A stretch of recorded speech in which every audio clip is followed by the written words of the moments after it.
이번 시간에는 제가 마지막 때와 이스라엘, Why End Time, Why 이스라엘, 마지막 왜 지금이 마지막 때인가, 왜 지금이 이스라엘을 축복해야 하는가, 이런 주제로 좀 나누고, 셋째 날은 조금 강의가 짧은데, 그때는 한 세 사람, 에베소서 2장 15절에 나오는 원유맨, 영어로 원유맨, 한 세 사람, 교회의 비밀.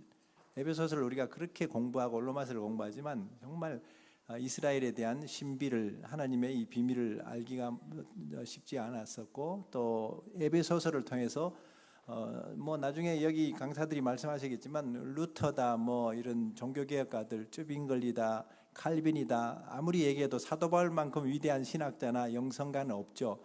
사도 바울의 이 신학의 정수가 로마서, 에베소서를 중심으로 나오는데, 거기서 왜 이렇게 이스라엘을 위해서 고통하고 눈물을 흘리고 정말 내가 그리스도에게서 끊어질지라도 이스라엘이 돌아오기를 원한다고 그렇게 기도했을까? 그 하나님의 심정을 여러분들이 그걸 발견한다면 이번 성회가 정말 성공한 것 같습니다. 그래서 에베소서에서 왜 이스라엘을 부르셨고, 또 유대인들과 함께, 그 개역 성경으로는 눈에 잘 안 띄지만요, 제가 셋째 날 조금 성경을 버전을 좀 바꾸려고 하는데, 그리스도 안에서 유대 사람과 이방 사람들이라고 세 번역에 분명히 나와 있는데, 개역 성경은 둘이 하나라 그러니까 하나님과 죄인들이 이렇게 화목되는 이런 관계로 그리스도가 우리의 합형이시라, 이게 굉장히 보면요, 이게 많이 가려져 있어요.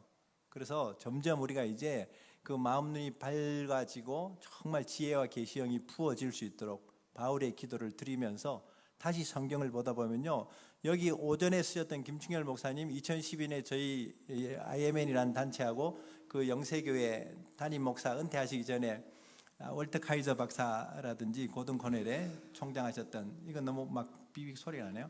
고든 코넬 박사라, 월터 카이저 박사라든지 덴저스트, 뭐 이런 아비 미츠라이, 이런 유대인들, 거기서 제2 예루살렘 공의회, TJC2 성회, 제1 예루살렘 공의회가 사도행전 15장 예루살렘 총회였었죠. 유대인들이 이방인들 향해서 어떤 접근을 할 것이고 어떻게 연합할까, 그런 고민을 했다면, 이제는 이방인들이 유대인들 향해서 어떻게 나갈 것인가, 그런 운동이 투어드 제루살렘 카운실 2라고 제2 예루살렘 공의회 운동이 2012년 이 목사님 영세교회 통합적 교단인데요, 그때만 해도 당회가 그냥 저항이 많았었어요. 뭔 집회를, 이런 집회를 하느냐. 제가 어젯밤에도 듣기는 백석교단에서 지금 막 이런저런 뭐 이렇게 시비도 있다고 하지만, 이강재 목사님이 정말 하나님 앞에서 정말 믿음으로 이렇게 또 이 귀한 장을 열어주셨는데, 우리 대전 평강교회 우리 이강재 목사님과 함께 박수로 한번 우리 격려드리겠습니다. 그래서 2012년에 영세교회의 촛대가 이 대전으로 온 것 같아요, 보니까. 여기서 하나님이 아마 새로운 시즌, 새로운 역사를 이루실 줄로 믿습니다. 온누리 교회가 이전에 하영재 목사님이 이스라엘 축복하다가 그 교회가 복을 받았다 그랬는데, 다 그 기름 부음이 이제 이쪽으로 모이는 것 같아요, 보니까. 그래서 여러분들 이스라엘 오더라도 이 동네로 이사 오시기 바랍니다.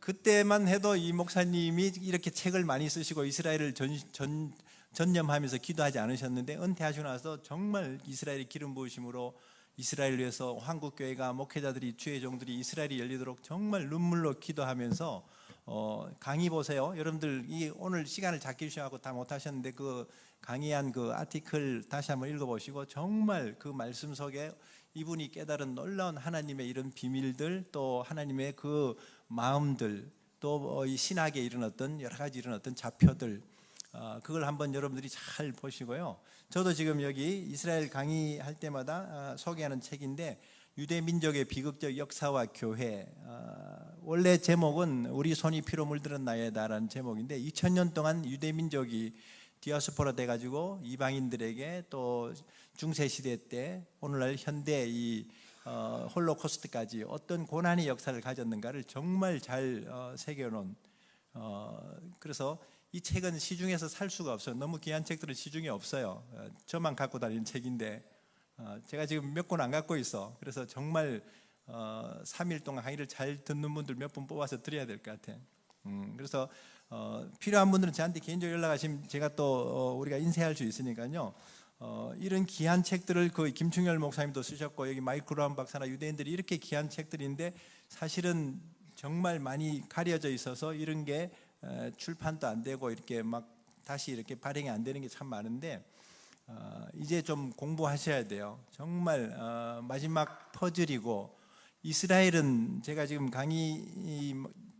워낙 제가 준 강의안이 지금 보니까 제가 PDF 파일로 줘서 그런지 글씨가 작게 나와가지고 눈에 불을 켜고 지금 봐야 돼, 이 강의안을. 정신을 차리고 듣기도 해야 되지만요. 그래서 이 강의를 원래는 이스라엘 학교, 우리 찾아가는 이스라엘 학교라는 이 교재가 있는데, 이 강의 안에서 한 엑기스만 좀 뽑은 건데, 사실은 여러분들에게 주신 이 자료집에 들어있는 이 강의만 해도 한 대여섯 시간 해야 될 강의를 지금 1시간 안에 해야 되기 때문에 제가 정신이 하나도 없어요. 여러분들도 어차피 뭐 정신 없는 건 마찬가지일 테니까. 그래서 담대히 대략 제가 강의를 할 겁니다. 바울도 로마서를 담대히 대략 썼던데, 저도 강의를 항상 담대히 대략 이렇게 하는데, 그래도 포인트는 제가 좀 잡아 드리려고 합니다. 정말 아까 우리 목사님이 가시면서 식사하시다가 이런 오늘 이번에 오신 목사님들, 성도들, 청년들 이렇게 귀한 은혜를 입고 마지막 때 하나님의 양식을 정말 붙들었다면 교회마다 이스라엘 선교회나 이스라엘 기도 모임을 가서 좀 세웠으면 좋겠다, 이걸 꼭 부탁하시더라고요. 우리만 이거 알아서 될 일이 아니라 여러분들 독수리가 두 날개를 펴서 이렇게 날아오르듯이 세계 선교라는 한 날개와 선교 완성이라는 날개와 이스라엘 회복이라는 이 두 날개를 가지고 비상하는 것이 이게 교회의 진리고 사명이고 하나님의 자표인 줄로 믿습니다. 그런 얘기를 제가 좀 이제 드리려고 합니다. 25페이지군요. 25페이지. 이거 무슨 마이크 쓰면 좋은데 제가 키가 크니까 이거 맞추기가 어렵네 보니까.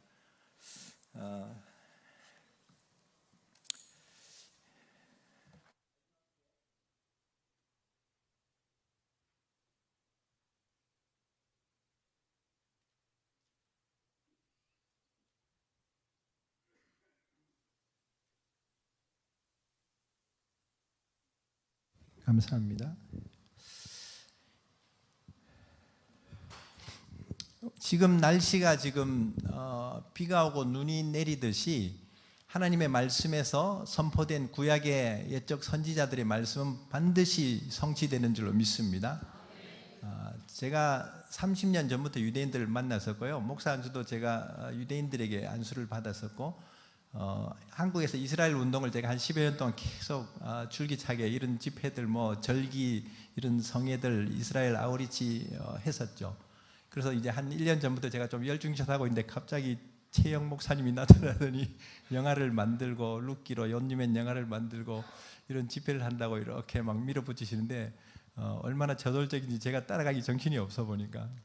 그래도 하나님이 정말 이사야 62장에 여호와로 쉬지 못하시도록 예루살렘에 파수꾼을 세우시고 기도하게 하셨는데, 우리가 지금 쉴 때가 아닌 것 같아요. 하나님의 말씀이 땅에 떨어져서 열매를 맺는, 비와 눈이 내려서 열매를 맺듯이 지금 성취하는 시대. 제가 유대인들 만나고 또 이스라엘에, 제가 이번 전쟁 나기 전에도 9월달에 이스라엘 들어갔다가 나오니까 바로 전쟁이 나던데 점점점 달라져요. 1948년에 이스라엘이 독립할 때 그 유대인들의 인구가 약 53만이었는데 지금 인구가 약 750만에서 800만 정도, 유대인들만. 이스라엘 인구는 거의 한 900만이 넘는데 아랍인들이 이스라엘 국적을 가지고 있어서 한 150만이 그렇게 있죠. 그렇게 알리아를 많이, 한 300만 넘게, 소련이 공산주의가 무너지면서 알리아를 한 200만을 하게 되고, 이번에 2년 전에 우크라이나 전쟁 나고도 지금 7, 8만 명의 유대인들이 우크라이나에서 이스라엘로 들어가죠. 지금 전쟁, 기근, 모든 이런 땅을 진동케 하신 일들이 하나님이 지금 마지막 때를 향해서 지금 이스라엘을 모으시고 교회를 깨우시고 진동치 않는 나라를 받게 하시기 위한 하나님의 그 일하심인 줄로 믿습니다. 저희는 구체적으로 인도나 뭐 중국이나 저 이디오피아나 이런 데서 돌아간 유대인들을 위해서, 한국 교회를 위해서 깨우고 그 헌금들을 가지고 그 유대인들 하나 돌아가도록, 비행기가 뜨도록 정말 그렇게 몸부림치는, 마치 탈북자들을 우리가 이렇게 불러들이기 위해서 애쓰는 그런 기도 운동 단체들이 있듯이 하나님의 백성들이 돌아가서 메시아를 바룩하바 베셈 아도나이, 정말 찬송을 해도 주의 이름으로 오시네요 맞이할 때에 주님이 오신다 그랬죠. 그래서 제가 여기에 이제 마지막 때에 대한 징조들을, 그래서 날씨를 우리가 분별하면서 이 시대의 표적을 분별치 못하냐, 예수님이 말씀하신 것처럼 우리가 이사갈 지파같이 정말 시세를 알고 이스라엘이 마땅히 해야 할 바를 아는 그런 지각이 필요하지 않는가.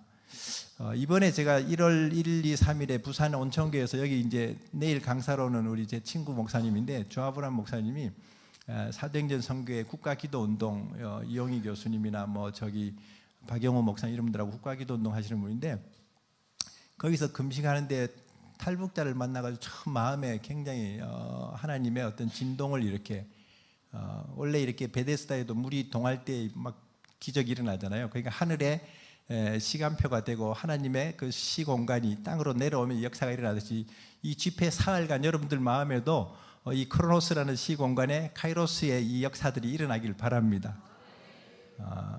그래서 북한 탈북자 사모님이 간증하는데 제 마음이 굉장히 마음에 진동이 왔었어요. 왜냐하면 모세의 출애굽 이후에 지금 70번째 희년이 지금 지나가고 있는 시간표거든요. 모세가 3500년의 니산월에 6월절 출애굽할 때 그때부터 50년 단위로 희년이 70번째가 되는 해가 지금 원래 끝나는 이번 4월 2일부터 4월 아니죠 4월 제가 지금 4월 16일인가 22일까지인가 요 6월절 지금 무교절 8일이 이번에 오거든요. 요 때가 이제 70번째 희년이 끝나는 시즌이에요. 그래서 저는 2015년부터 야 이거 해방 50주년, 70주년, 그 다음에 2018년 강복 70주년, 2020년 6.25 전쟁 70주년, 작년 휴전 70주년 계속 저는 70주년만 하나님의 섭리로 저 북한 땅이 열리도록 정말 보면요 우리가 이스라엘에서 눈물을 흘리듯이 북한 땅의 이 출애굽을 정말 우리가 기도해야 되고 얼마나 견고한 진들이 지금 이 남한과 북한 사이에 지금 이스라엘 하마스 제가 요즘 이스라엘 하마스 전쟁 이렇게 강의하지만 이스라엘 하마스 이란의 이 구도가요 남한과 북한과 중국이라는 이 구도하고 너무 흡사하게 이루어져 있어요. 우리도 깨어있지 못하면요 언제든지 올해 안에 뭐 저 북한이 지금 자기 때가 얼마나 못한 줄 알고 김정은이가 어떤 짓을 할지도 모르고요. 그래서 그 마음이 강팍한 바로와 같은 이런 권세들을 하나님이 애굽의 10가지 재앙으로 멸하듯이 이번 6월절이 굉장히 저한테는 하나님의 시간표로 와닿았어요. 그래서 지금 이런 운동이 이제 북한 구원과 이스라엘 회복으로 이번 6월절에 마지막 출애굽의 역사같이 한번 우리가 좀 이 크루세이드를 일으켜야 되지 않는가 그런 마음이 이렇게 부딪혀 오게 됐습니다. 그래서 이런 시대적인 이런 어떤 징조들을 보면서 하나님이 지금 하시는 일들을 참 보게 됩니다. 유대인들이 지금 그 땅으로 지금 돌아가서 아직도 이스라엘 땅 바깥에 있는 인구가 한 1000만 정도 돼요. 사실은 유대인들이 미국 땅에만 550만, 캐나다까지 치면 북미에 600만 정도 유대인들이 사니까 그 땅이 지금 흔들려야지 저기 돌아가죠.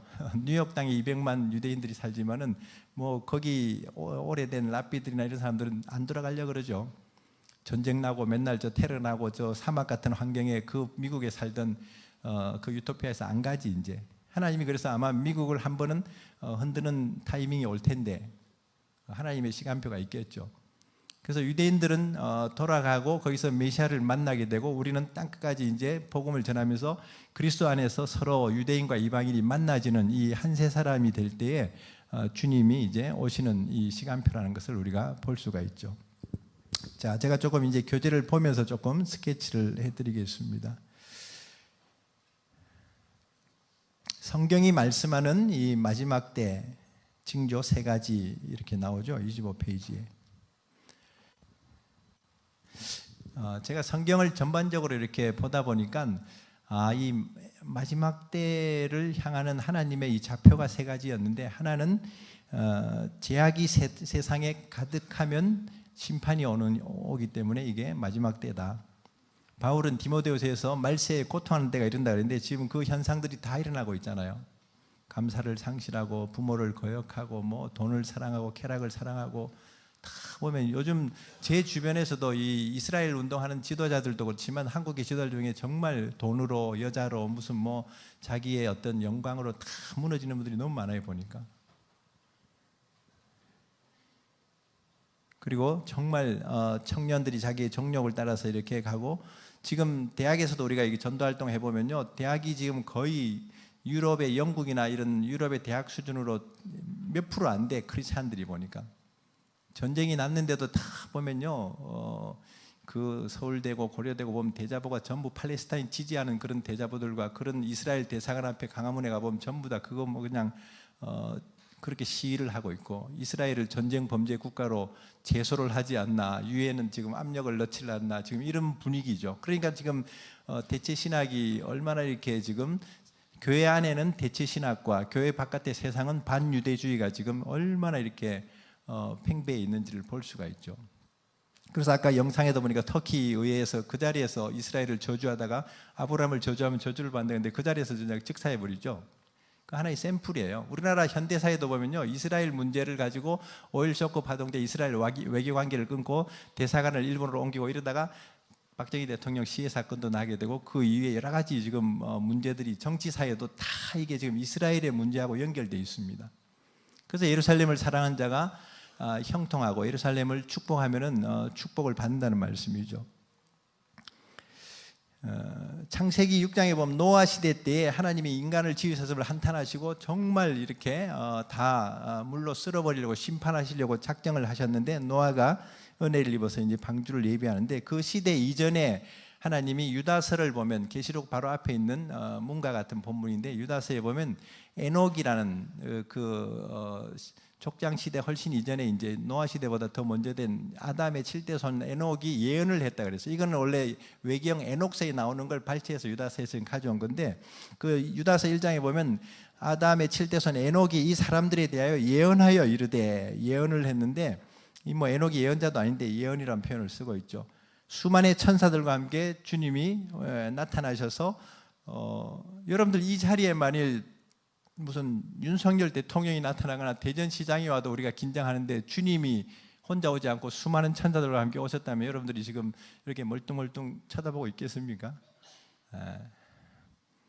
우리가 왜 이렇게 멀쩡하냐면요, 그런 충격을 안 받아서 그래. 사도 요한이 밤모섬에 계시를 받을 때 죽은 자처럼 엎어지잖아요. 여러분들이 멀쩡하게 돌아다니는 건 아직 그런 계시가 없어서 그래. 다니엘처럼 강가에서 졸도할 정도로 좀 이렇게 좀 충격들 좀 받으시기 바랍니다. 요즘 세상은 맨정신으로 살 수가 없어요. 제정신으로 살지 말고 주님 정신으로 좀 살아보세요. 이 목사님 지금 80이 다 돼가신 목사님 아침에 강의하는 거 보세요. 이스라엘에 미치셨잖아요. 은퇴하기 전에 제가 미치라 그랬더니 은퇴하시고 미치셔가지고 그래서 정말 하나님이 저 대만의 최 목사님도 저 그냥 대만에서 선교 활동이나 하시지 뭔 영화 만든다고 없는 돈 모아가지고 빚내가면서 뭐 그 영화를 원유맨 영화 루키를 성경의 창세기부터 계시록은 전부 다 한 세 사람이란 하나님의 컨셉으로 신학으로 다 이렇게 흘러가고 있어요 보면. 그래서 출애굽할 때도 이스라엘 백성들만 나온 게 아니라 거기에 이방인들이 섞여서 나오거든요. 모세의 장인 이드로가 이방인이었는데 지혜를 줘가지고 그 잘 통치하도록 만들죠. 룻기서의 그 이방 여인 모압 여인이 그 망한 시어머니를 이스라엘의 시어머니 나오미를 따라가가지고 보아스를 만나서 다윗과 예수 그리스도의 계보를 이룬. 그러니까 예수님의 그 족보도 한 세 사람에서 사실은 그게 메시아가 나오는 거죠. 그 보아스라는 인물도 유대 가문이 아니라 그 어머니가 그 어디죠?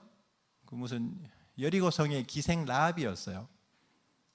그러니까 참 하나님은 신묘막측하게 일하신 걸 볼 수 있어요. 사도 바울은 나중에 이 계시를 알고 나서 로마서 대부분 로마서 강의를 8장까지 복음학교로 끝내버리는데 9장, 10장, 11장에 이스라엘 학교로 좀 들어가야 되는데 그걸 생략하고 12장으로 가서 헌신에 대해서 이렇게 나오는 거죠. 그래서 우리의 개인의 구원에만 주목하지 마시고 하나님의 그 구원의 완성, 역사적인 구원에 대해서 우리가 보려면 로마서를 9장, 10장, 11장을 정확하게 우리가 좀 공부할 필요가 있습니다. 그래서 거기서 너무 바울은 원래 이방인의 사도로 유대인이었지만 이방인들의 충만한 수가 먼저 채워져야지 강파가 이제였던 이스라엘이 온 이스라엘이 구원을 받게 된다는 그 하나님의 그 타임라인을 알았어요. 그래서 자기는 이방인들 위해서 목숨을 다하고 정말 나의 달려갈 게 주에서 받은 사명을 위해서 은혜의 복음 증가를 위해서 내 목숨을 귀한 것으로 여기지 않는다고 할 정도로 그렇게 목숨을 다하면서 선교를 했죠.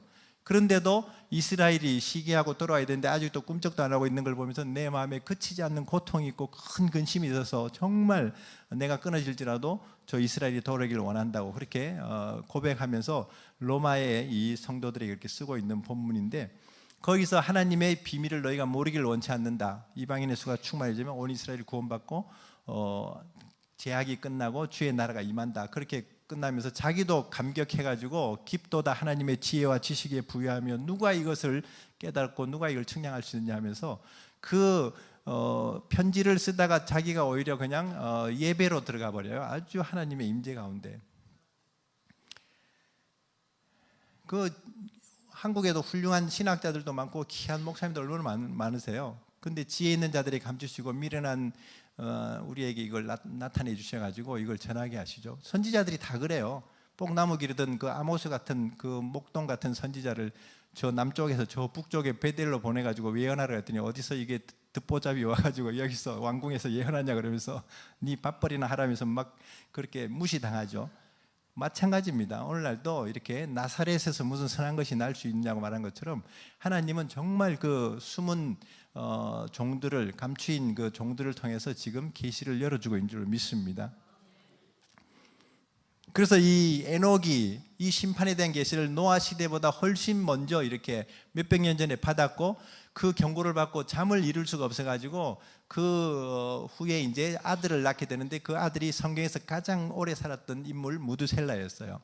967세인가? 9세? 네.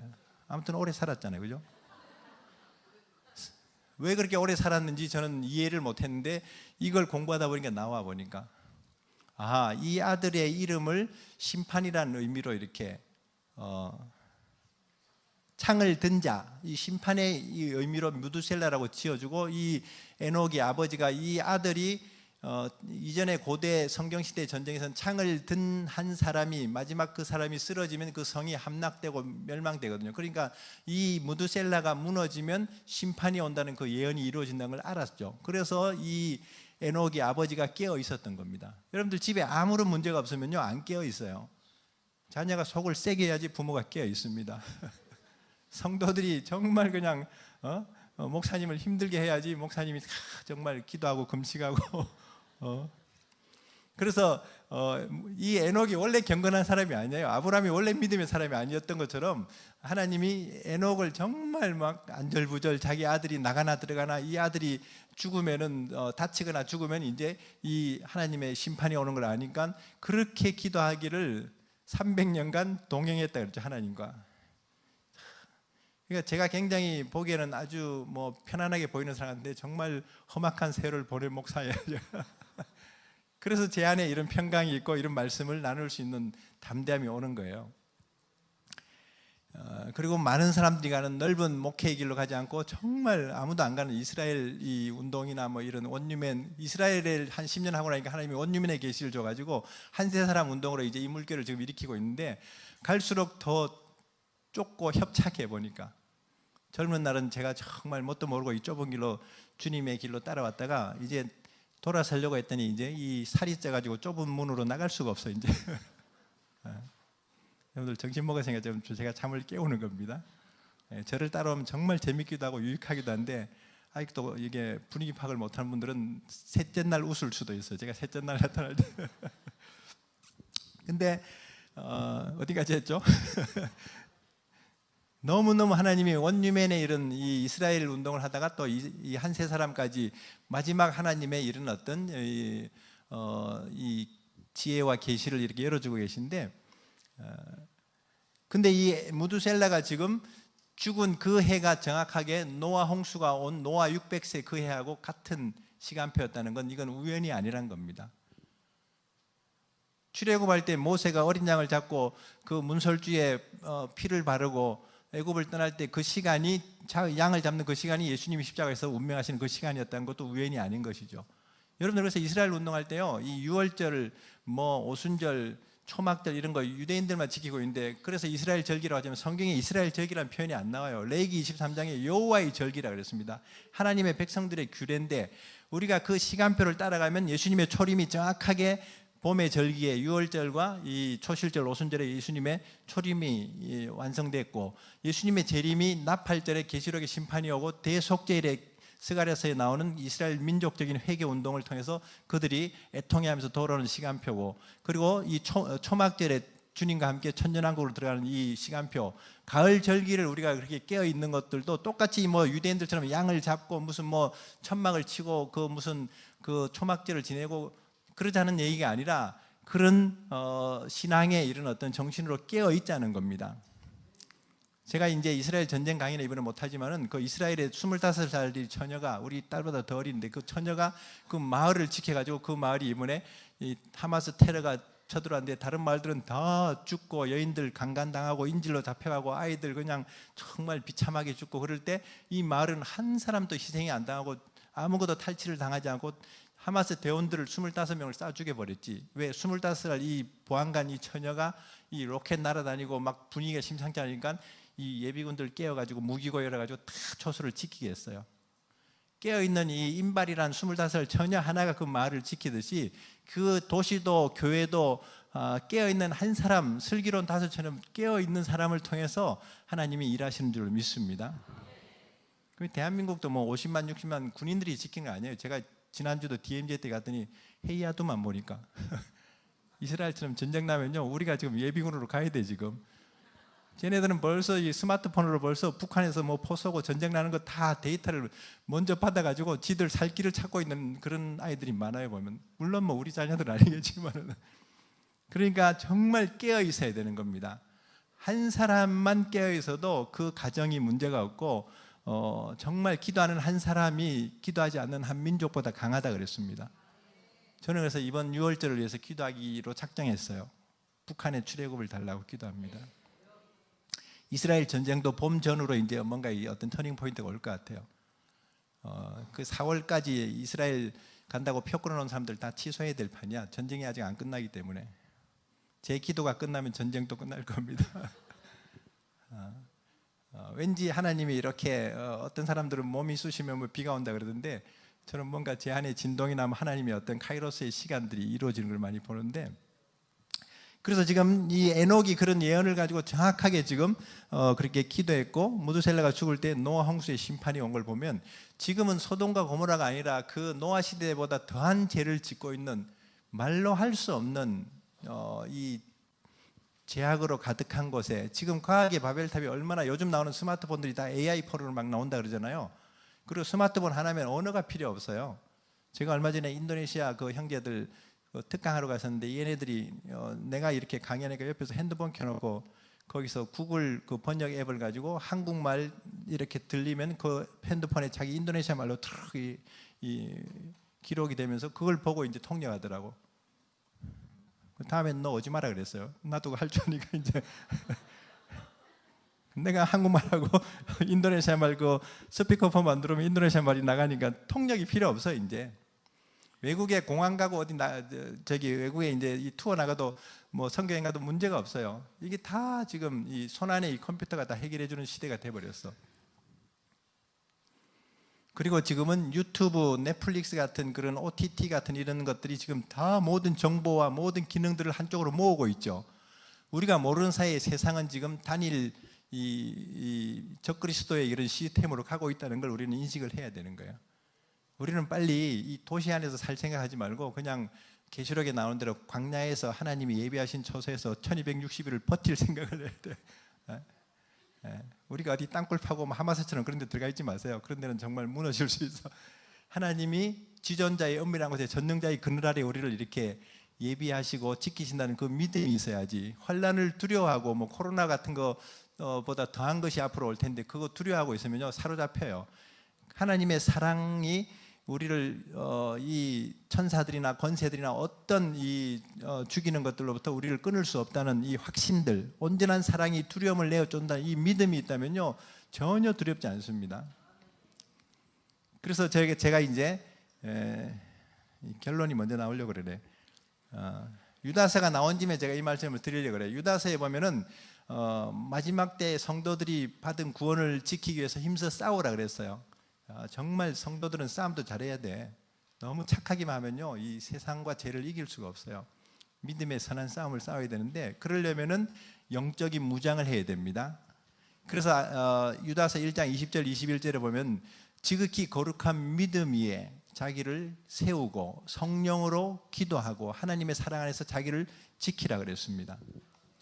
그러고 나서 예수 그리스도의 긍휼을 기다리라는 그 말씀을 주고 있는데 이 신앙이 아니면 계시록 시대로 들어갈 수가 없어요. 계시록에서 다 무너집니다. 7 교회들 보세요. 칭찬받는 교회보다 책망받는 교회 더 많아요. 사람은 외모를 보지만 하나님은 절대 이런 규모나 뭐 숫자를 보는 하나님이 아니시거든요. 하나님의 구원은 수에 있지 않습니다. 그래서 정말 하나님은 적은 믿음을 가지고도 이 역사를 이루는 서머나 교회, 필라델피아 같은 믿음을 보시고 성령의 음성을 들을 줄 아는 그런 종들을 지금 찾고 계신 것이죠. 그래서 그 유다서의 그 거룩한 신부단장, 정말 말세의 성도들이 가져야 될 신앙 자세를 보고 나는 정말 영어로 기도하고 영어로 예배할 줄 아는가, 내 안에서 울고 있는 내가 있어야 하는 그런 치유 집회가 아니라 내 안에서 탄식하시고 간구하시는 성령님이 계시다는 그 믿음을 가져야 돼요. 이 북한을 위해서 울고 계신 성령님, 이 교회들을 이렇게 깨우시려고 하나님이 이런 역사를 이루고 계시는 그 성령의 간구가, 탄식이, 그게 진짜 신앙이거든요. 그리고 정말 북한 땅은 양식이 없어서 줄이는 시대인데 남한 땅은 말씀이 없어서 이렇게 기근인 시대입니다. 물이 없어 가라고 양식이 없는 시대가 아니라 하나님의 말씀을 듣지 못한, 정말 유튜브에 홍수 같은 말씀들이 나오는데 거기서 나를 살리고 거기서 정말 내 혼과 영과 간절과 골수를 찔러 쪼개면서 나를 정말 거룩해 만드는 그런 말씀을 붙잡아야 되는데 그런 게 너무너무 지금 어려운, 그래서 저는 남북한이 다 지금 기근이라고 생각해요. 하나님의 지금 회복이 좀 필요한데, 자, 죄가 가득하기 때문에 이 마지막 때라는 것을, 심판이 가까웠다는 것을 우리가 알 수 있고요. 그 다음 두 번째, 성교가 완성되는 시간이기 때문에 엔타임입니다.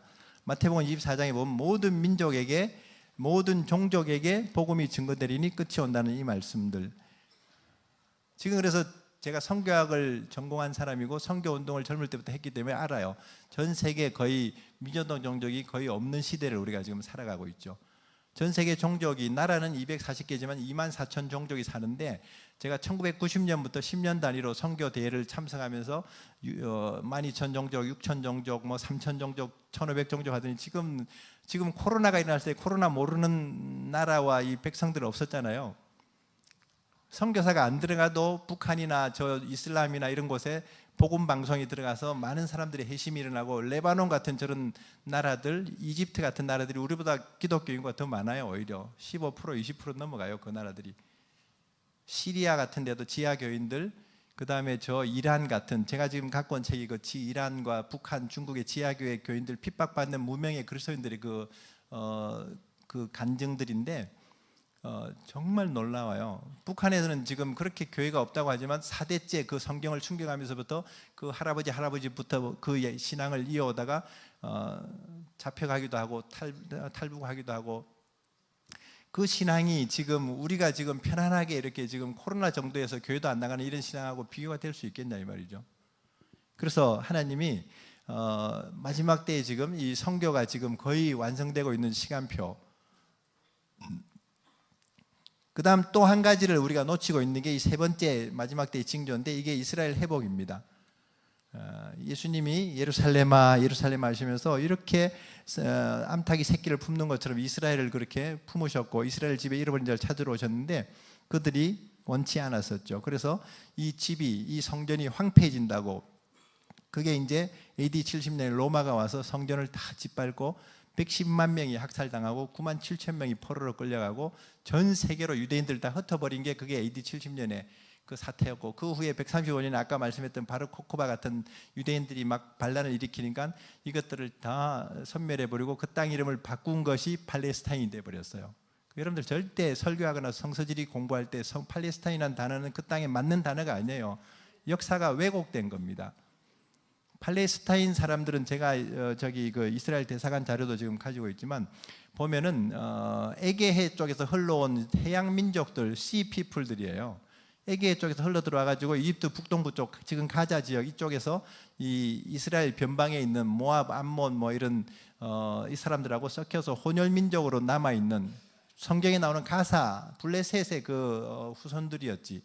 그래서 이스라엘 땅의 문제는 아브라함 시대 때부터 하나님이 천지를 지으시고 아브라함에게 너 후손들에게 이 땅을 주겠다고 약속하셨고 4,000년 전에 3,000년 전에 다윗이 그 땅을 시온 예루살렘을 수도로 선포했던 땅이었고 한 번도 유대인들이 그 땅을 떠난 적이 없는, 얘네들은 아랍도 그렇고 팔레스타인은 그 땅에 대한 그 땅 문서나 언약 문서가 없는데 지금 자기들이 지금 현상을 가지고 지금 거짓 미디어로 지금 이 세상 나라들을 선동하고 있는 거예요. 이거 분별 못하고 뉴스들 보세요. 전부 다 지금 교회들도 지금 계속 그냥 팔레스타인이 불쌍한 줄 아는데, 물론 가자 지구 주민들은 불쌍해요. 김정은이 이런 왕조같이 저놈들은 새 지도자가 가진 재산이 14조야 110억 달러를 가지고 있습니다. 백성들은 빵도 안 주고 순 무기나 사고 땅굴이나 파고 얼마나 파놨는지 서울 경기 지역의 땅굴 길이보다도 더 많은 걸 그 좁은 땅덩어리에 파놨어요. 그게 아마 자기들 무덤 같아. 이번에 다 묻히고 있잖아 지금. 그러니까 그리고 그 사람들이 이렇게 이집트로 무역해서 겨우 먹고 살만하면 관세를 20% 30% 매겨서 착취하고 있고, 팔레스타인 난민들 지원금이 유엔에서 제일 많이 가는 지원금인데 그걸 지금 착복하면서 아주 이 백성들을 탄압하고 있는 이 실상을 밝히는 그 언론도 없고 이런 교회도 별로 없다는 것이죠 사실은. 그리고 악인데 이 이란이나 중국이나 러시아나 이 지금 이 북한 정말 악의 축들인데 이 나라들이 지금 무기 거래하고 있고 다 땅굴 파는 기술 북한이 가르쳐주고 있고 지금 전부 다 이렇게 지금 이란이 지금 배후에서 그렇게 하고 있는 이런 것들이 실상인데, 이 악을 지금 섬멸하는 것이 이 전쟁의 본질. 내일 이제 오시는 신성윤 박사 제가 이제 연결시켜드리지만 이 얘기하는 거예요. 이 하마스 전쟁의 본질이 뭔가, 우리가 지금 영적인 싸움을 어떻게 해야 될 것인가. 내일 제가 들어보고 조금 부족하면 셋째 날 제가 그냥 슬라이드 보여주는데 그거 좀 보완하려고 그래요. 정말 이 전쟁 우리가 이게 영적인 실상을 보지 못하고요 현상만 가지고 지금 이 떠도는 미디어 뉴스에 의해서 아직도 이 시대를 분별치 못한다. 정말 안타까운 겁니다. 그리고 예수님이 작은 계시록이라고 말씀하는 마태복음 24장에 무화과 나무의 비유를 배우라고 이렇게 말씀하시죠. 종말에 미혹을 주의하고 정말 생각지 않은 데 인자가 오겠다고 하시더니 갑자기 중간에 무화과 나무의 비유를 배라. 성경에서 나무는 나라를 상징하는데 무화과 나무는 이스라엘이고 모든 나무, 누가복음 21장의 모든 나무는 열방이거든요. 그러니까 이스라엘을 보라 이 말이죠. 가지가 연해지고 잎사귀가 싹으려면 여름이 가까운 줄 알아라. 질문합니다. 지금 계절이 무슨 계절인지 아세요? 우리 청년 지금 계절이 뭐예요? 지금은 여름이에요. 여름. 저는 영적인 계절을 말하는 거야. 지금 때가 어느 때예요? 지금 정심 때인가? 마지막 때야 지금은. 저한테는 지금 답이 두 개밖에 없어. 지금은 추수하는 마지막 계절 여름이에요. 주님이 문 앞에 와 있는, 여름이란 단어가 카이츠가 끝이라는 의미거든요. 지금은 마지막 때예요. 주님이 지금 목전에 와 있는데 우리는 지금 다음 세대, 우리 손주 세대에 주님이 오실 줄 착각하시고 50년 100년 무슨 보험 드는 거 다 빨리 다 해약하고 IOM에다가 헌금하세요. 대전 집회 또 해야 돼 지금. 온 사람보다 안 온 사람이 더 많아 지금. 앉아가지고 여러분들만 듣지 마시고요. 대전 평강교회 유튜브가 지금 실시간 스트리밍 하고 있잖아요. 이럴 때 좀 센스를 발휘해서 카톡으로 저기 막 지방에 있거나 해외에 있는 분들에게 빨리 지금 이런 시간 볼 수 있잖아요 지금. 어찌하든지 우리가 자꾸 이렇게 저희 학교 이름이 뭐냐면 찾아가는 이스라엘 학교예요. 정말 기가 막힌 이름인데 왜 그러냐면 안 찾아오니까 우리가 찾아가는 학교로 이름을. 그러니까 여러분들이 퍼날라야지 누가 이게 소문을 내겠어요. 이렇게 좋은 교회가 지금 이번 기회에 유튜브 구독자가 한 5,000명, 3일 만에 5,000명을 이렇게 능가해버려야 돼 사실은. 그러면 이제 이 유튜브에서만 광고해도 지금 우리가 따로 홍보 안 해도 되지. 무화과 나무의 교훈을 배워라. 지금 여름이다. 주님이 가까이 왔다. 가지가 연해지고 잎사귀가 싹이라는 게 뭐세요? 1948년에 이스라엘이 5월 14일에 독립한 것이 그게 가지가 연해지고 잎사귀가 싹을 내는 그 사건이었어요. 기적 아닙니까? 이사야 65장 아까 김충호 목사님 얘기했죠. 우리는 이사야서를 읽을 때마다 그냥 그 상징적인 해석으로 많이 갔었는데 어떻게 나라가 순식간에 하루 만에 이렇게 생겨날 수 있을까? 1878년이라는 세월 동안 없었던 나라입니다. AD 70년부터 1948년까지 1878년 동안 나라가 없었고 언어도 없었고, 그것도 가만히 그냥 흩어져서 사는 게 아니라 짓밟히고 흑사병으로, 십자군 전쟁으로, 그 다음에 홀로코스트로, 러시아 집단학살, 포그롬으로 완전히 다 쑥대밭을 만들고, 이 2차 세계대전이 안 끝났더라면요, 유럽의 유대인들 900만 중에 600만이 지금, 어린아이 150만 포함해서 600만이 죽었는데 3분의 2가 죽었잖아요. 전쟁이 한 1, 2년만 더 갔더라면 최종 해결책으로 이스라엘을 완전히 씨를 말릴 수도 있었는데, 하나님이 연합군들을 통해서 개입하셨고, 유엔에서 이스라엘 독립안을 가결시킬 때 영국은 이스라엘의 위탁 통치를 하면서, 영국이 사실은 해가 지지 않는 나라였는데 이스라엘을 방해하다가 해가 떨어져 버린 나라가 됐어요. 이게 역사적으로요, 이스라엘을 괴롭힌 제국과 다 사라지잖아요. 바벨론이고 페르시아고 이런 나라들 없어지죠. 영국도 그때 해가 지는 나라가 돼갖고, 데릭 프린스 같은 영국 출신의 세계적인 이 목사님이, 이 선교사님이 다니면서 우리나라가 정말 이 하나님의 판단을 놓쳐버렸다. 그리고 미국이 이제 이스라엘의 독립을 지지하면서 지금도 전쟁을 지금 밑에서 다 이렇게 든든하게 막아주고 유엔에서 지금 보이콧 시키고 있는 게 미국이거든요. 그럼 미국을 하나님이 쓰시는 이유가 있는 겁니다. 그래서 이 아브라함을 축복하는 자를 축복하고 저주하는 자를 저주한다는 그 말씀이, 성경의 말씀이 정말 1.1획도 틀림없이 이루어지고 있죠. 그래서 이스라엘이 이렇게 회복돼 가지고, 놀랍게도 이스라엘이 독립하니까 그 1948년 5월 14일 이후에 전 세계 130개국이 넘는 나라들이 식민지에서 독립을 해요. 우연일까요? 우리나라 그 해에 8월 15일에 해방을 얻죠. 동남아시아에 있는 모든 인도니 인도네시아니 식민지 국가들 전부 다 이제 독립하죠. 저는 그래서 이스라엘은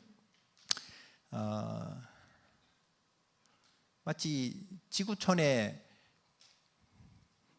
배꼽과 같은 나라라고 제가 표현을 하는데, 사람 몸에도 딱 중심이 배꼽이고, 우리나라 지도에서도 아마 대전이 여기가 아마 중심부여서 여기 모여들기 좋으니까 앞으로 대전 평강교회가 한국교회의 배꼽이 될 줄로 믿습니다. 왜 배꼽이 중요하냐면요, 배꼽이 탯줄이 연결되어 있었어요. 모든 생명의 공급을 받는. 그러니까 전 세계 나라들의 중심이 이스라엘이고, 이스라엘의 중심이 예루살렘이고, 예루살라임이라 그러잖아요, 히브리어로. 하늘의 새 예루살렘이 지금 준비되어서 내려오고 있는데, 땅의 예루살렘이 지금 저렇게 진통을 겪고 있죠. 뜻이 하늘에서 이루고 지금 땅에서 이루어질 때, 하늘과 땅이 통일되는 그때가 주님의 날이 되고 주님의 왕국이 되죠. 그러니까 이스라엘의 중심이 예루살렘이고, 예루살렘의 중심이 성전이었고, 성전의 중심이 지성소고, 지성소의 중심이 법궤로. 이거 이제 강문홍 성막에서도 나오잖아요. 근데 우리는 지금 그걸 주목을 안 해요. 한국교회가 중심이고, 우리 교회당이 중심이고, 우리 교파가 중심이고, 다 이러고 있잖아요 지금. 이게 하나님의 시각과 우리 시각이 다른 부분들이죠. 그래서 하늘의 예루살렘에서 생명의 젖줄이, 생명의 탯줄이 지금 이 땅에 있는 예루살렘하고 연결돼야지 여기서 공급을 받고 지구촌의 풍성함을 누리고 살아나는데, 심장에서 모든 혈관이 돌면서 모든 영양과 피가 들어가면서 몸이 살아나는데, 심근경색처럼 심장이 지금, 심장 같은 나라가 저렇게 지금 쓰러져 있을 때 2000년 동안 은사도 없었고 방언도 없었고, 그런 하나님의 놀라운 그런 어떤 기름 부으심이 안 나타나다가 이스라엘이 19세기 말부터 시온주의 운동으로 돌아오고 이스라엘이 20세기 중반에 독립할 때 놀라운 전 세계적인 이런 회복과 부흥이 일어나고 있죠. 우리나라만 경제적으로 보더라도 선교사가 10,000명 나갈 때 GDP 10,000불, 20,000명 나갈 때 20,000불, 30,000명 나갈 때 30,000불. 지금 한 35,000명 나갔나요? 지금 3만 몇천 불. 이제 선교사가 2017년부터 제가 통계를 보니까 안 나가더라고. 경제가 그때부터 멈춰져 있어요 보니까. 잘 살고 싶으면 선교사 내 보내세요. 아니면 본인이라도 짐 싸서 나가면 되는 거지. 예. 한국에서 살기 힘들면 선교지 가면 괜찮아요. 그래서 정말 이런 하나님이 영적인 부흥이 우리의 육신적인 부흥하고도 너무 연결되어 있는 걸 보면서, 이스라엘의 부흥이 열방의 부흥으로, 이 페이지의 마지막 결론이 그렇게 나와 있어요. 벌써 한 15분, 20분밖에 안 남아서 제가 지금 결론까지 가는 거예요 지금. 증명을 해드려야겠네. 한번 보세요. 여러분, 이 페이지에, 마지막 페이지에 보면은 38쪽에 나와 있어요. 이스라엘의 회복과 열방의 부흥. 이건 우리 교재 3가에 나온 내용인데 저는 늘 이 박스를 잘 소개합니다. 3번의 물결이 일어났었습니다. 이스라엘의 역사를 보면은 19세기 말에 1897년에 스위스 바젤에서 시온주의 1차 회의, 꼭 우리나라로 말하면 1919년에 필라델피아에서 한인 회의가 열릴 때 서재필 박사, 이승만 박사가 그 운동을 합니다. 우리나라 정말 복 있는 나라인데요. 한 세 사람의 일은 정신으로 세워졌어요. 초대 대통령의 부인이 유대인이잖아요. 프란체스카 여사가 오스트리아의 유대인이었는데 이승만 대통령 결혼도 2번 했잖아요. 원래는 조선 여인 하나 있었는데 그거 어디 간지 모르고 아주 저기 유럽 가가지고 또 키도 크고 이쁜 여인을 만났는데 유대인인 거야. 우리나라 6.25로 완전 넘어지고 자빠지고 절망적일 때 우리를 결정적으로 인천 상륙 작전으로 도와준 메가더도 유대인이잖아요. 근데 더 놀라운 건 그 독립하기 전에 1919년에 한인 회의가 열릴 때 그 서재필 박사 그 개혁 운동하다가 저기 감옥에 있다가 미국으로 밀항해가 도망가 있는 사람이고 이승만 대통령도 뭐 그냥 사형수로 있다가 벗어나가지고 겨우 이제 뭐가 있겠어, 조직이 있겠어, 자본이 있겠어. 근데 거기에 베네딕토라는 유대인 랍비가 신문사 편집장을 하면서 전 미국에 있는 교회들에게 모금을 운동해갖고 그 한인 회의를 도와주는 유대인이 있었어요. 그 책이 이번에 이 사람이 그거 도와주고 나서 예수님이 이 랍비 베네딕트를 찾아왔어요. 제가 그 책을 가지고 있는데 그게 이 국민대 이혜경 교수가 만든 그 연극이 뮤지컬이 곧 나와요 이제. 그래서 이런 일들이 지금 유대인들이 어찌하든지 하나님은 그 시대마다 이렇게 원유맨으로 역사하도록 하나님이 이렇게 섭리하고 계신 걸 볼 수가 있죠. 그래서 여기서도 지금 시온주의 운동이 일어날 때, 이 운동이 일어나기 전에 3년 전에 프랑스 드레피스 데이 사건으로 정말 유대인들이 2000년 동안 무시를 받다가 결정적으로 이 프랑스 드레피스 사건이 터닝 포인트가 돼갖고 전 세계 유대인들이 흥분했어. 그래서 우리 이스라엘로 돌아가자, 고토로 돌아가자, 이 운동이 일어나면서 이 시온주의 회의가 일어났는데, 그때 19세기 말 20세기에 전 세계 부흥이 오죠. 영국의 웨일즈 지방, 그 놀라운 2004년도 그 부흥인가요? 그리고 거기서 선교사가 인도로 가면서 인도 카시아 부흥이 오게 되고, 그 선교사가 또 미국의 아주사로 넘어가면서 아주사 부흥의 불길이 일어나고, 미국에서 이제 또 한국으로, 이거 지금 순서가 좀 바뀐 것 같은데 나라가, 한국의 평양 대부흥 운동이 막 일어나고, 그 다음 중국의 허난성 부흥이 오고, 남미의 이런 부흥이, 이 부흥의 불길이 이스라엘이 회복되면서 하나님이 지구촌에 이 그리스도의 몸을 살리시는 이 운동으로 역사가 일어났던 걸 볼 수 있죠. 그리고 1948년에 이스라엘 독립이 되는 그 20세기 중반에, 이때 신유와 모든 이 빌리 그레함, 뭐 로버트 누구죠? 저기 그 사람 이름을 어떨 땐 제 이름도 기억이 안 날 때가 많은데 조영기 목사님 순복음교회 그 스승되는 분 있죠. 오랄 로버츠, 저 목사님 나중에 책 한 권 드려야겠다. 오랄 로버츠 목사, 이런 분들, 캐더린 쿨만, 이런 분들이 50년대 더 이런 영성과 신유와 이런 역사, 이게 왜 일어났는가? 이 사람들은 이스라엘을 몰랐을지 모르지만 하나님은 알았어요. 이스라엘이 탯줄이 이렇게 생명의 탯줄이 연결되면서 살아나기 시작하니까 몸에 이런 어떤 회복들이, 그래서 전 세계적인 이 부흥운동이 일어나다가 67년이 6.1 전쟁, 3차 중동 전쟁이라 그러죠. 이스라엘 독립하니까 1차, 2차 막 중동 전쟁이라, 처음에는 지도가 50% 팔레스타인하고 땅이 50대 50이었는데 전쟁이 나면서 점점 이스라엘이 커져버렸어요. 그러다가 이제 이집트 공군하고 시리아가 급습을 하면서 이스라엘을 초토화시킬 때 이 이스라엘이 거의 6일 만에 그냥 나라가 없어질 뻔했는데, 모세 다얀이란 그 장군이 아주 이제 전투기를 가지고 이집트를 급습해 가지고 이집트 공군을 무력화시키고 하면서 이집트에게는 네게부의 그 넓은 그 남쪽의 사막을 다 이렇게 땅을 빼앗아 버리고, 시리아에게는 그 골란 고원이라고 지금 헐몬산 아래에 그 아모스서에 나오는 바산의 암소들 할 때 그 바산이 굉장히 살찌고 거기 수원지예요. 헐몬의 이슬이 내려서 이 지하수가 솟아나면서 그 단에서부터 쭉 물이 흐르는 게 요단강이고 갈릴리 호수가 이런, 그 완전 수원지고 전략적인 군사 요충지야. 그 높은 지역에서 그 이름이 뭐라 그랬죠? 골란, 뺏기면 곤란한 곳이기 때문에 골란고원이에요. 그게 이렇게 외우기가 좋아. 시리아가 그거 6.1 전쟁때 뺏기고 나서 밤잠을 못 자. 시리아가 그 수원지와 군사적인 그 전략지를 뺏겨가지고 요르단한테는 성전산을 뺏었죠. 지금 그 황금 사원이 서 있고 예루살렘 그 성전산 거기가 원래는 반쪽이 다 요르단이 이렇게 지배했었는데 요르단에게 뺏으면서 주권이 완전히 땅의 예루살렘이 회복됐다는 게 역사적인 사건이에요. 이방인에게 밟히다가 이제 이스라엘이 이렇게 회복되는 시간표가 된 거죠. 그 사람들은 주목하지 않지만 우리는 이게 시온주의 운동, 이스라엘 회복, 예루살렘 땅 회복, 이게 이 물결이 지금 전 세계 미국의 예수 운동으로 일어나서 유대인들이 다 회심하고 오늘날 동굴 속에 있고 막 그 히피처럼 머리 기르고 기타 막 메고 마약하고 이런 유대인들이 다 무신론에 있다가 회심하면서 지금 저 땅에 돌아가서 메시아닉의 지도자들이 돼 있거든요. 우리는 그분들 산 간증을 들었으니까 알죠.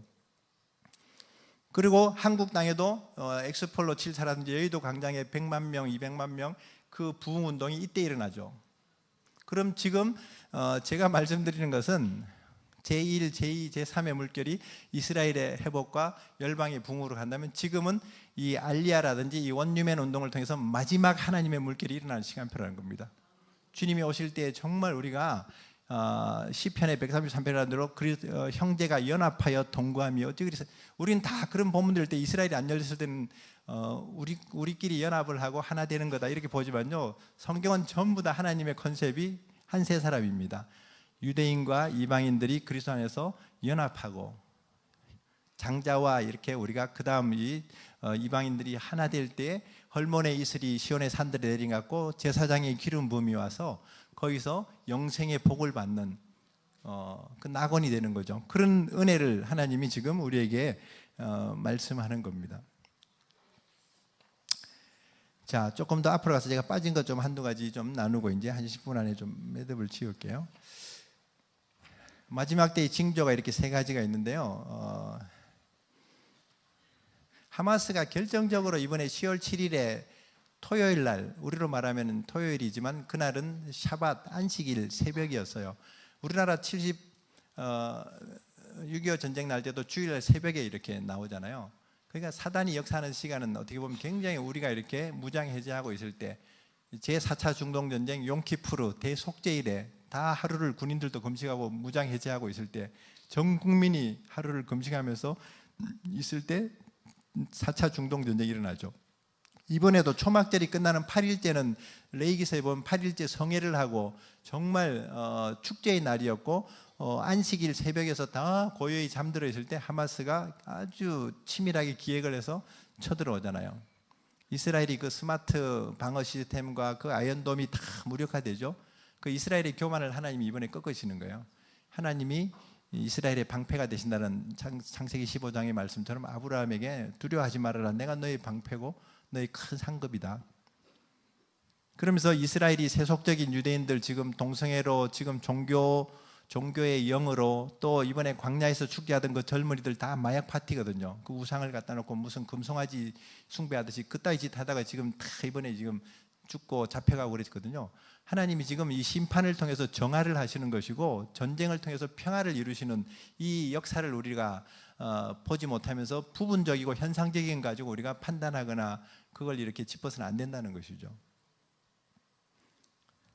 이스라엘이 환란이 계속 옵니다.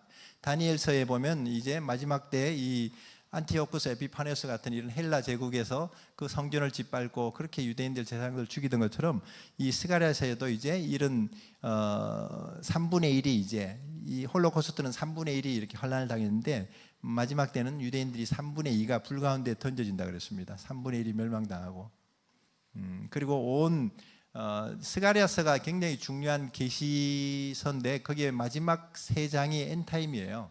데릭 피른스 목사님이 이스라엘을 가르칠 때 구약에서 아브라함 시대부터 말라기까지의 이스라엘 향한 16가지 예언을 쭉 나열해 놓고 13가지가 지금 이루어진 시대가 지금이다. 알리야까지가 13번째 예언이거든요.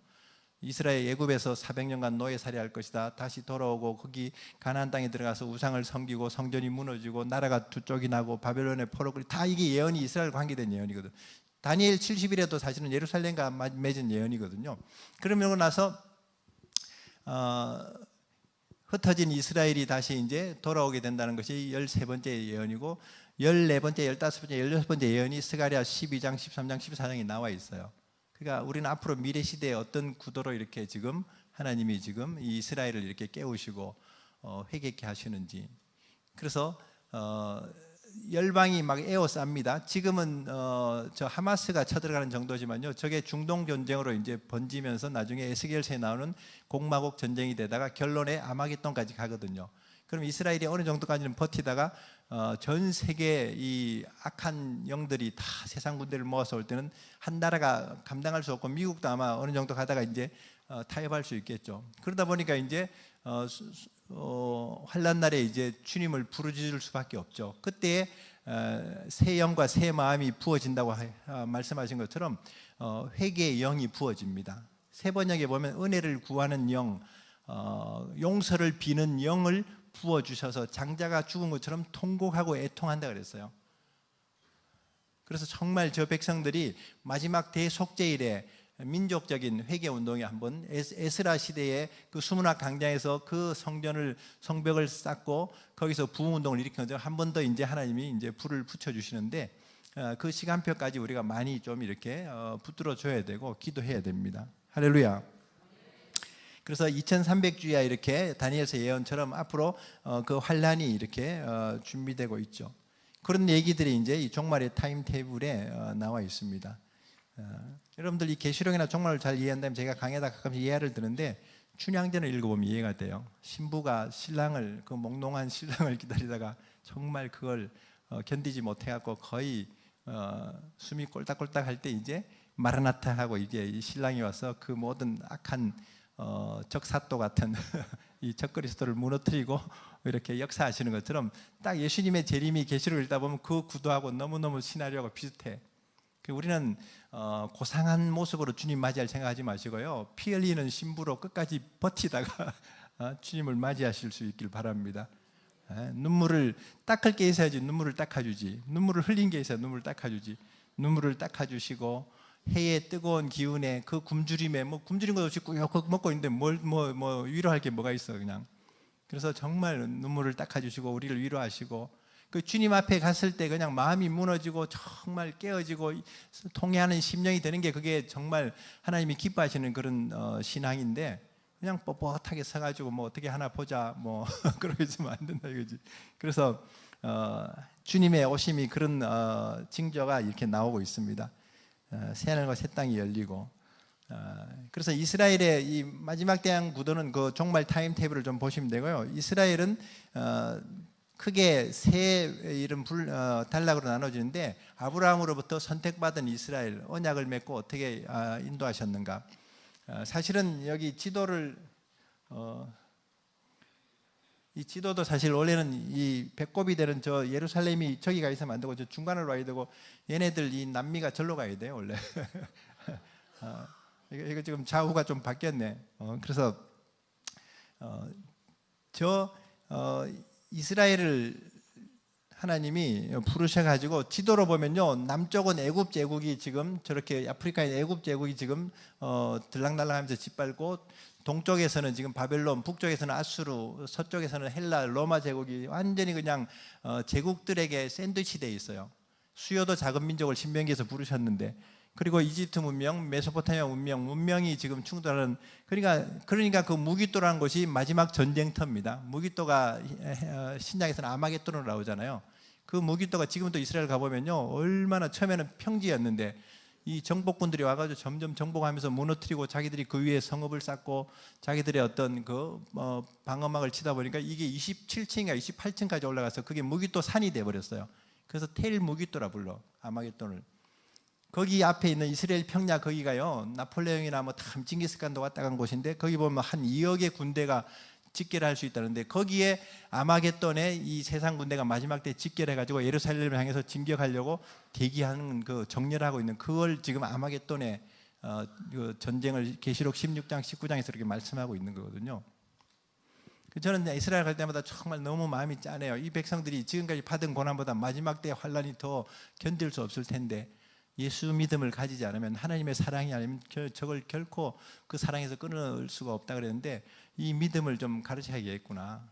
그래서 다음 이제 코로나도 지나고 이제 열렸으니까 여기에 유대인들 부르면 돼요. 우리가 또 이런 네트워크가 많으니까 유대인 목사님들 불러가지고 연합 집회를 하면 한 세 사람으로 집회하면요 정말 그날 밤에 주님이 오실 것 같은 분위기야. 너무너무 이들이 바루카바 베세마다나 이 찬송을 해도 주 이름으로 오시니요 하면 주님이 오신다고 마태복음 23장 39절을 말했는데 그 입에서 그게 나오기 시작하는 거야. 제가 1절만 부르고 2절은 하지 말라 그래서 아직 때가 아니다. 우리는 성경적인 그런 어떤 하나님의 어떤 그 타임라인을 아니까 정말 성교 완성과 이스라엘 회복이 되는 이 시간표가 정말 예언이 성취되는, 여러분들 정말 이게 떨리지 않으세요? 우리 시대에 주님의 나라가 임하고 주님의 예언이 성취되는 이런 시대, 우리가 지금 이렇게 지금 잠자고 있을 때가 아니란 거지 사실은. 그런데 세상은 이걸 알고요, 2장에 보면 고난받는 이스라엘, 그래서 정말 이 이스라엘을 이 기회를 타가지고 마귀가 짓밟아 버리려고요 얼마나 애를 쓰는지. 그게 역사적인 배경이 여기 지금 31쪽에 반유대주의가 왜 이렇게 일어나게 됐는가. 그 교부시대 때 그 위대한 사역자들, 1세기 이후에 사도들이 죽고 나니까 2세기에 이방인들이 교회 지도자가 되면서 초대교회의 전통이라든지 유대인들의 그 모든 이런 이 절기들 이런 것들 다 무너지게 하면서 체제가 바뀌죠. 그러다가 이제 유대인들을 향한 이 독설들이, 이 유명한 어거스틴, 마틴, 루터, 요한 크리스토 이런 사람들이 일어나니까 이 영향을 받은 교회들이 대체 신학으로 가고 반유대주의 같은 영성으로 나오죠. 제가 근거가 있는 얘기, 루터가 쓴 책도 제가 갖고 있어요. 유대인의 거짓말에 대한 책도 보면 초기에는 젊을 때는 루터가 종교개혁하고 유대인들 전도하려고 힘썼는데 나중에 유대인들이 너무 고집이 세고 강파하니까 유대인들을 그냥 어찌하든지 책을 몰수하고 집을 뭐 빼앗고 해당을 뭐 이렇게 뭐 태우고 하면서 그걸 그대로 루터 저기 히틀러의 그 참모들이 그대로 적용한 게 그거 홀로코스트가 돼버린 거예요 사실은. 그래서 이 루터의 두 얼굴이라는 영화를 봐야 돼요. 500년 몇 년 전에 종교개혁 500년 루터 영화만 나왔는데 우리는 두 개 다 봤어요. 그 영화도 감동이고 두 번째 루터의 두 얼굴에 대해서도 보면 실상을 이렇게 균형 있게 볼 수가 있죠. 얼마나 이 악마적인 방법들로 유대인들을 처벌하고 했는지, 저는 이게 어떻게 루터가 이렇게까지 됐는가 참 이해가 안 되는 상황들인데, 이게 사실은 팩트인가 이제 우리가 이렇게 보죠. 그래서 그 이후에 여러 가지 일은 제가 아까 얘기했던 홀로코스트라든지 드레피스데이 사건, 아돌프 히틀러가 쓴 마지막 회고록 페이지에 제가 이건 이스라엘에 가서 우리가 정부가 우리를 불러가지고 이스라엘 교육할 때도 이걸 제가 들었는데, 이 영어 단어 아는 분들은 뭐 어렵지 않은가 볼 거예요. 자기는 전능하신 하나님의 뜻을 따라서 이 행동을 했다고 자기가 믿는 거예요. 신념이 무서워요. 그리고 주님의 일을 위해서 자기가 유대인들의 저항에 대항해서 싸웠다 이러면서 아주 그냥 정당화시키고 있어요. 그래서 전범재판소에서 그 수용소 그 저기 간부를 재판하는데 자기를 정죄하려면은 500년 전에 루터 박사를 여기 불러가지고 변호하게 해라 이렇게 나와요. 뻔뻔하게 그지 없어요 보면은. 그래서 여러분들이 어떤 신학의 세계관에, 어떤 세상의 이런 인본주의적인 세계관에 물들어 있는가가 얼마나 이게 위험한지 이게 알 수가 있죠. 그러나 이런 흐름만 있었던 게 아니라 하나님이 이스라엘을 잊지 않으시고 하늘의 해와 달과 별들이 이렇게 있는 한 이스라엘이 항상 내 앞에 있다고 말씀하신 대로 하나님은 절대 이 백성을 잊지 않으셨죠. 그래서 이 청교도 운동하던 이 지도자들 다 이스라엘을 축복하는 것이 하나님의 영광스러운 시대를 여는 것이다. 그리고 스코틀랜드의 그 부흥을 일으켰던 이 맥체인 같은, 맥체인 성경 공부할 때 그 맥체인 성경 읽기 할 때 그분인데, 유대민족의 구원이 교회의 회복으로 기결된다. 이분이 심장병이 걸려가지고 이렇게 영국에 투병하러 갔다가 유대인을 만나가지고 자기 스코틀랜드로 안 돌아가고 그 고향 교회를 맡기고 이스라엘 가서 선교하고 이렇게 이스라엘을 위해서 기도하다가 그 땅에서 하나님의 부흥이 오는 걸 보면서, 이야, 내가 이스라엘에서 이스라엘을 축복하고 있었는데 하나님이 내 고향 땅에 스코틀랜드에 던디 대부흥을 일으켜 주시는구나. 그래서 유대민족의 구원은 열방의 일은 회복으로 가는구나. 이런 얘기들이 지금 나오고 있고요. 홀로코스트 때에도 우리가 뭐 오스카 신들레 같은 인물만 알고 있지만, 그러나 그 외에도 폴란드의 교육가라든지 이 체코의 은행가라든지 또 우리 최영 목사님이 그 중국의 그 허평산 뮤지컬 100주년 기념해서 우리하고 같이 이렇게 했던 그 공연들 보면 이런 놀라운 일들을 이렇게 일으키셨죠. 그래서 마지막 그 오스카 신들레에게 반지를 유대인들이 이빨을 탁 뽑아가지고 녹여가지고 반지를 탈무드에 나오는 문구로 한 사람을 살리는 것은 세상을 구원하는 일이다 하면서 그렇게 반지 끼워줄 때 눈물로. 그래서 우리가 지금 교회를 위해서 기도하고 마지막 때 이스라엘을 위해서 기도하는 거 이거 정말 하나님의 눈물이고 하나님의 마음인 것을 믿습니다. 자, 여기까지만 해야겠네. 시간이 다 가버렸네. 그래서 여러분들이 곧 저녁이나 내일 그 하브루타, 유대인들은 이렇게 서로 토론하고 질문도 하고 이런 문화가 있는데 조별로 하브루타 할 때 서로 주고받고 하면서 이렇게 잘 또 이렇게 하시고, 그 조에서 해결 안 되는 문제들은 이렇게 진행팀으로 넘기세요. 그럼 우리 강사들이 또 이렇게 강의하면서 답변할 수도 있고.